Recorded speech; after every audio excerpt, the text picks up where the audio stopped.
barricade a section of the school, like an entrance with amps, and then um, just turn them all up to 10 and play them as loudly as we could.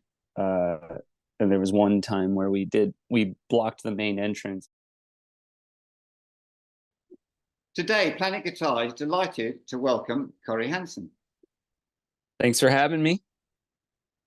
Did you watch the Chili Peppers play in the Olympics closing ceremony last night? No, I did not. I did not catch that. Where did they play? They played down in Venice Beach. Venice in California? Were they actually playing live, or was it a Super Bowl type thing? Well, I read today that they were playing live. I'm not 100% sure, but I did read that. Okay, cool. Because Los Angeles are hosting the next Olympics in 2028. That was the reason that they were playing. Yeah. We're all excited about that in Los Angeles, let me tell you. I mention it, in fact, because I believe you opened for the Chili Peppers a few times in Toronto and New York. Yeah, in Albuquerque. Yeah, on this last run. Yeah, how was it? It was awesome. Yeah, it was great. 10 out of 10. Would do again, for sure. I think those guys are more yoga and meditation than Willy Warmers and chaos these days. Is that right? Yeah, it was a very what's the word? The backstage atmosphere was very positive. They took care of their crew, they took care of us, and they took care of themselves, clearly, as you can see on the stage. They're all very old and muscular. And they played, incredibly every night. Really very, very talented musical act. I recommend seeing them live. Can you share an anecdote with us? Well, okay. The first couple shows had better weather. The last show got kind of rained out. We still played and everything, but it was just like heavy rainfall that kind of flooded the whole backstage area. But the Buffalo show, that was when everyone was kind of out and about. The first show, Albuquerque, it was way too hot, and there were sandstorms, while we were sound checking. So yeah, Flea was playing basketball in Buffalo, just with the crew. And they always have puppies. They bring like a partner with a local shelter, to get puppies adopted. They pose with pictures with the puppies, and then people on Instagram go, I want that puppy. So they get these dogs adopted. Yeah, so every day in the backstage, you could hang out with all these puppies and pet the puppies. And yeah, so yeah, it's a pretty magical little thing that they've got going on. Obviously they have cash to burn, in the backstage, playing these arenas and selling them out, or amphitheaters. We were doing amphitheaters. But yeah, it was awesome. I would do it again. It sounds extraordinary. It's a great story. Thank you. Yeah. You said in a recent interview your life was on the turn and changing fast. Was your latest album, Vertigo, inspired by that? Yeah, well, I mean, a lot changed in the 4 years, 3.5, I guess. When we started working on it, it was like 3 years.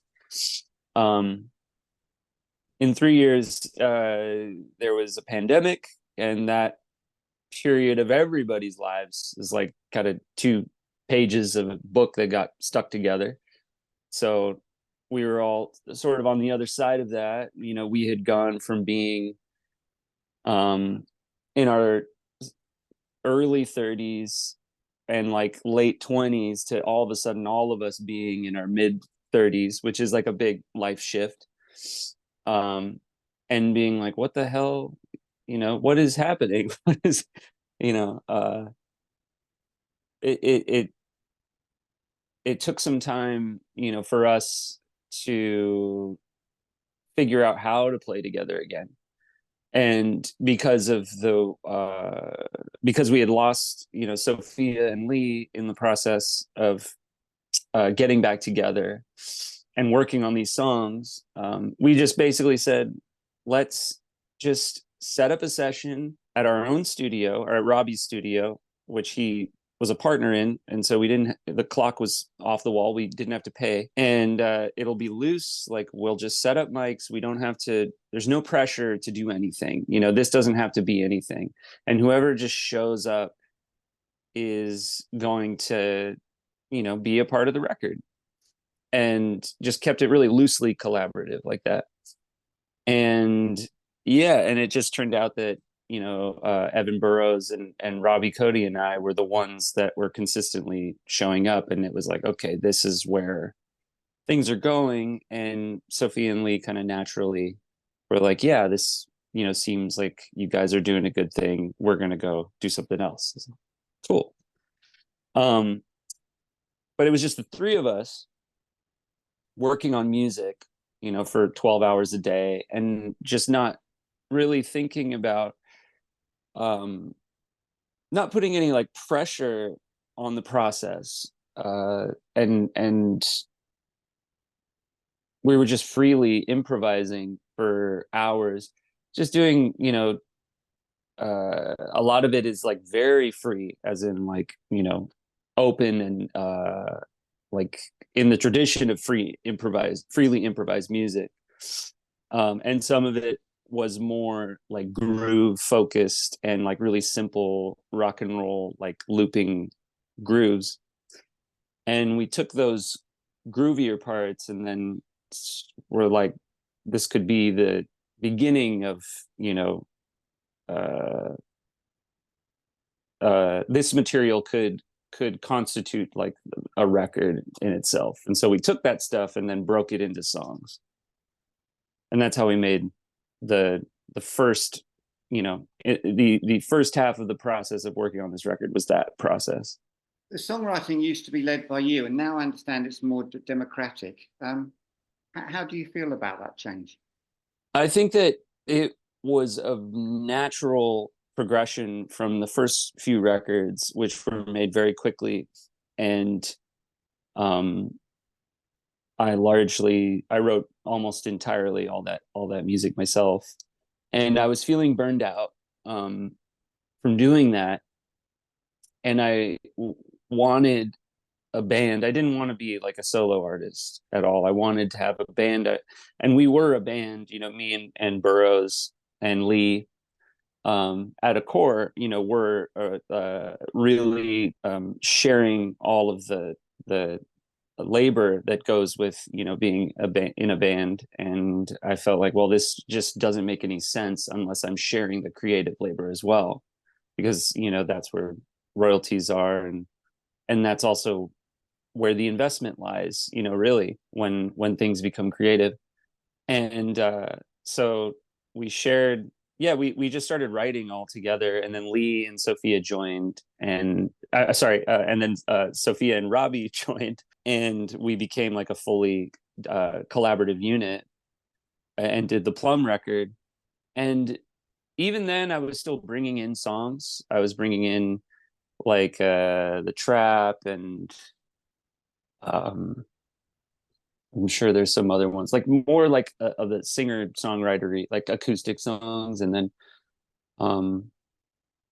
after Laughing Matter, I just stopped doing that entirely. I stopped bringing in any music, and we just started, there's a thing that happens when you're in a band for a long time and you're touring constantly, and you're also improvising on stage, where you get more used to the musical conversation that happens than like actual conversation, where like, with language, like verbal language, where it makes more sense to just show up and start playing, because everyone is going to be able to articulate something and respond to that and converse. and it becomes tiresome, to get together and try to like explain to somebody what kind of record you want to work on, like, or what kind of philosophy, or uh, how you want it to happen, or what records you like that you want it to sound like, or whatever. And it's like, no, let's just cut that, bullshit out and just go straight to playing music. I absolutely love the track JJ. I noticed in Montreal a few weeks ago you were playing it on a Fender a Fender Strat. Yeah. Um, did you play a lot the Strat on the album, or did you also use the Jazzmaster? The Jazz Master I traded to a dear old friend of mine, for in my opinion, a far superior guitar, but his opinion differed. And so it was a great trade. um but no, yeah, this record, Vertigo, was entirely, at least in the overdub stage, I just had a Strat in my hands constantly, and I was obsessed with it. I was like, it was some like refinished, it was like a 75, that I bought off the wall at the Guitar Center in Hollywood, off the vintage room wall. And it was so light, it was like the lightest Strat they had in the store. And so I just had it on me at all times, and I was just playing it and playing it. And we were, playing back the music, we were listening to the playback, and I would just be like playing it and then be like, all right, I want to try something. And then I would just go try something, and then I would give it to Robbie. Robbie would be playing it, or Burroughs would be playing. Everybody was just like passing around this Strat. And so, at least for me, there's not a whole lot of guitar on the front end, from the jams that we did. It was mostly me playing Fender Rhodes. Um, like because it was just the three of us, Robbie playing guitar, Evan playing drums, and then me playing Fender Rhodes. We are doing like a Doors style thing, where I was, unfortunately, was Ray Manzarek, and I have no independence between my hands.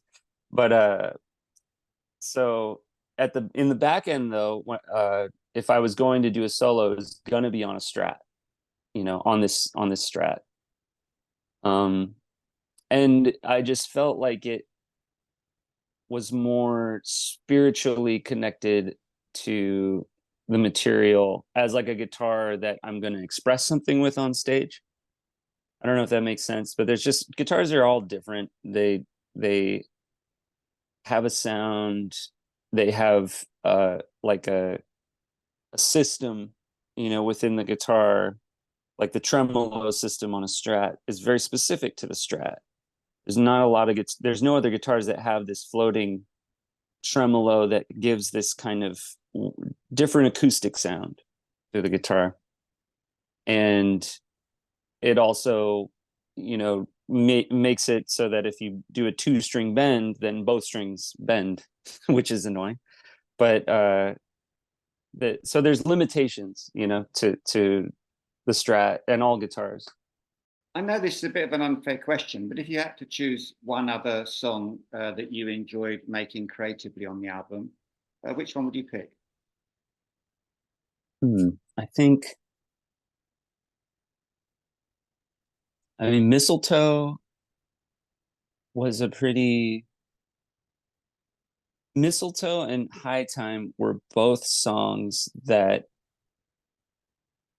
we had no idea what the hell we were doing with, until the songs were mixed. We had no idea what it was. We had no idea if it was actually going to function as a song, but we were really curious about what they were doing, and as pieces of music. And because we were working off of this backlog of jams and just pulling things and being like, this thing is interesting, this thing is not working, and then then there's a piece like Mistletoe where like this is really interesting, but I don't know what it is. Um, and then we just kind of had to follow that, you know, till it was finished. And then by the time it was finished, we were like, wow, this is pretty incredible considering where this song began, you know, as this kind of like dum dum dum dum dum like unga bunga, you know, kind of caveman jam. Um, and then it's got these like Ennio Morricone strings and all this stuff. It was a lot. That was a lot of fun working on those songs and doing the arrangements. Um, yeah. Thank you. Cory, to go back, I know you came from a musical family. Your uncle, I believe, taught you how to play guitar. Your dad was a jazz musician. Your mum played. Of course, your brother plays. Um, and then you went to CalArts to study fine art. I'm just wondering, were you doing anything else at that time that you can talk about? And did you have any other passions? Did you have any other passions at that time apart from music? In my CalArts days, Yeah, that period. uh, Were you a while I was going surfer? to school. Anything like that? I'm sorry. Were you a surfer, for example, or anything like that? No, no. I'm recently converted to surfing and enjoy it quite a bit, even though I suck at it. But in the CalArts days, I was experimenting a lot with tape loops and um uh we had a me and my friend Bedros, who was briefly in Wand, had what we called a sonic terrorism unit called Head Rush, where we would get we had a buddy that had a collection of Sun amplifiers, like the big Model Ts and tons of cabs and 810s, and so we would barricade a section of the school, you know, like an entrance with amps, and then um, just turn them all up to 10 and play them as loudly as we could. Uh, and there was one time where we blocked the main entrance, and then my friend Asher had just gotten a motorcycle and he pulled it up, and I put a microphone up to the exhaust, and then he revved the motorcycle through this wall of Sun amps. It was very cool. It was in the days of Sun the band, like all the Doom like solo guitar stuff, Sun and Earth, um, or like duo guitar stuff. Um, but yeah, I don't know. I was painting, I was making video, drawing, and doing performance stuff.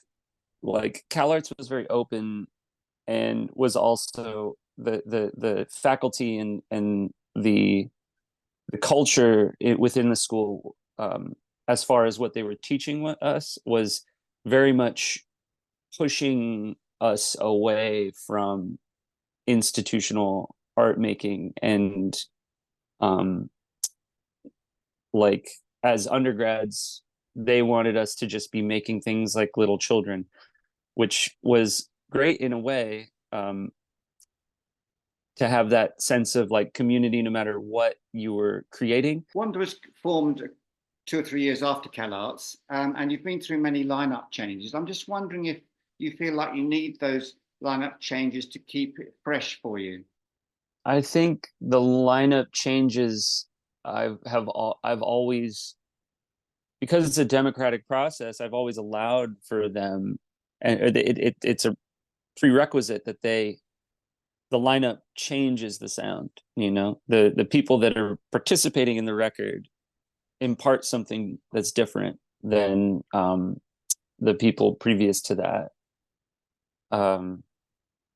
So the changes in sound, I feel like, have always just been a trademark of my uh, uh, record making. You know, to begin with, is every record sounds very different, which can be very frustrating for some more conservative fans.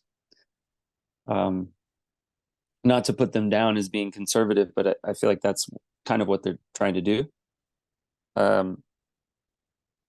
And which is just a different philosophy about fandom. And I think our fans now are very accustomed to us, you know, do surprising them in both ways that they are excited about and also disappointed by. But I think they kind of trust us and trust our like musical motivations or whatever to be like pretty earnest, and therefore we're going to do something that's interesting at the least. You've talked about being influenced by Miles Davis and Can and Bill Evans and Sinatra. Which contemporary bands have you been listening to recently? Well, the Vertigo record came out because the process of making it came out of Robbie and Evan Burrows working on these. There are other two bands, this band Pink Trash Can and their band Behavior Mayako, which are both incredible records. And I was listening to those a lot and was thinking like, okay, this process, which for both of those records was a process of jamming in front of microphones and then taking those jams and cutting them up into songs, which is exactly what Vertigo is. Um, I was listening to that and getting excited about this idea of, you know, making a record in that style and having these guys, you know, who were very comfortable with doing that and had done it very successfully. This band Muscle Beach we just played with in LA at the Troubadour is incredible. You said in one recent interview that the best is yet to come. I think you were talking about your music.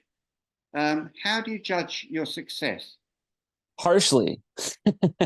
But that's my personal thing. It's like you know, I think everybody who puts out music wants and feels strongly about it. Everyone who puts out music and feels like this is the best thing that they've ever done, which I certainly do, wants it to have the most critical reception it could possibly have, and you know, be you know, have the Pope holding up the record and being like, this is incredible. Not that I've ever even thought about the Pope listening to my music, which I've never thought about till just this moment when I'm making this joke.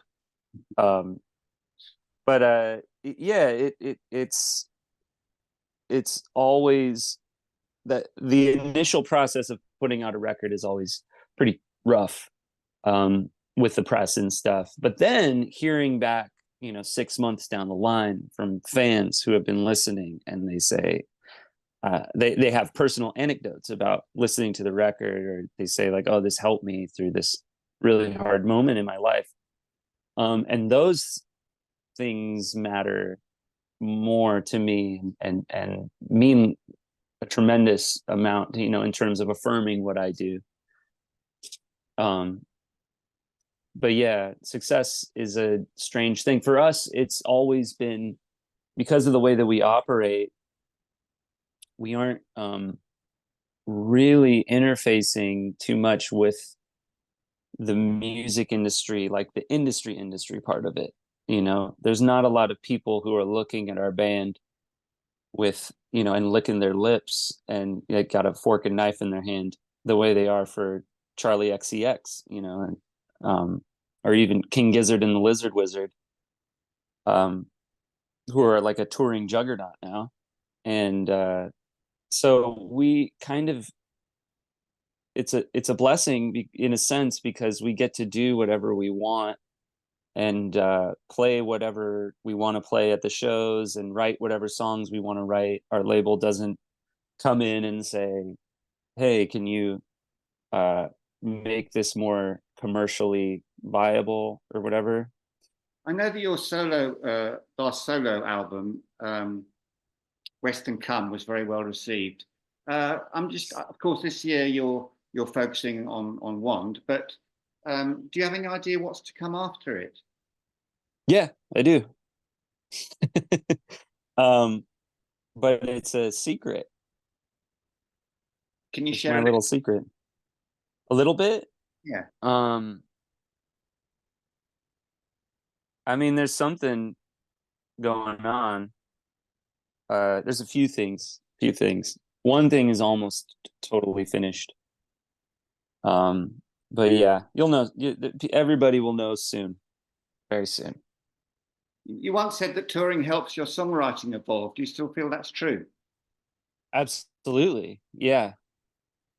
Playing music constantly helps so much in terms of just getting in the groove with writing and stuff. It's if I'm not in practice and not like playing constantly, then it becomes very difficult to feel motivated to write songs. It feels very natural if I'm just doing it every single day and inspiring. I mean, I know Dylan writes mostly on the road in hotel rooms. Still, he's probably doing that right now. But yeah, I feel similarly like it's very helpful. Cory, it's been a real pleasure talking with you. Thank you so much for your time, and just wanted to wish you best of luck with the album and your tour. Cool. Thanks so much. Take Yeah, care. great talking to you. Yeah, take care. Bye bye.